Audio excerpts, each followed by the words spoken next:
All right, so it's getting warm outside. Kids are going to be out of school soon. Now is the time to start planning some fun summer things to do. So we found a spot for you in Washington, Connecticut that you want to put at the top of your list. It's called Hollister House Garden. Wait till you see this. Melissa Cole went for a visit. Take a look. We are outside a house that was built in 1770, which is part of the Hollister family homestead. The property was purchased in 1979 by George Sholkoff, who is the mastermind behind this beautiful, sprawling garden. George designed and created every nook and cranny surrounding this 18th century farmhouse. And though he lives here, the beauty is for all to enjoy. We have been a public garden since 2005. We started slowly, opening only on Saturday mornings. But now we're open 3 days a week to the public from April until October. Pamela Moffat is the executive director of Hollister House, and she and I are standing in what's known as the Gray Garden. It's a beautiful garden at this time of year with the white tulips and the forget-me-nots. I'm standing under the quince trees, and you can see behind me the walled garden with the reflecting pool, which is one of the most popular parts of the garden. This garden is designed in the English way in a series of rooms and on different levels. So the garden unfolds from one level and one room to the next. So Pam, tell us where we are right now. You have come through the yew hedges and you're in the double border. The double border is just a beautiful, beautiful combination of plants here. If you look, you'll see all the different colors, and the colors are done so artfully. The combinations are beautiful here. George says he's an artist that paints pictures with flowers, and I think the double border is a place where that is so evident. Not only can you spend hours wandering through and admiring the details, but there are programs here all summer long, like barn talks and workshops.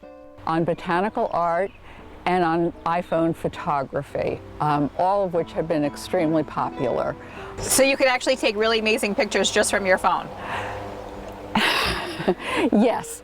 I took the class last year on Introduction to Smartphone Basics, and was shocked by the things that my phone actually could do that I had no idea. I'm a point and click, but there's so much more you can do, and all of these classes are geared to garden and landscape photography.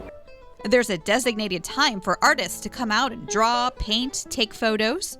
On Wednesday mornings, we're open from 9 until 1 for artisan photographers.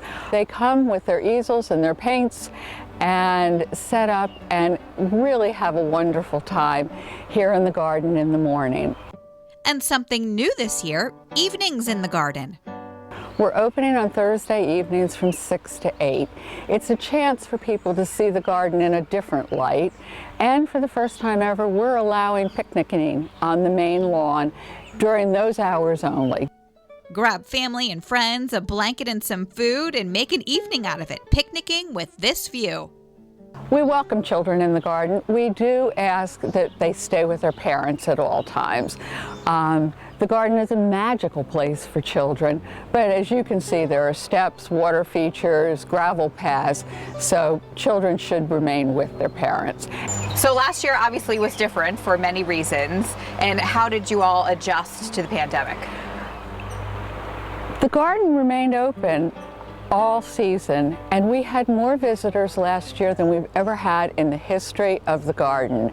People were so grateful for a place where they could come and feel safe and be outside. We saw more children than we've ever seen, families really being able to enjoy the garden.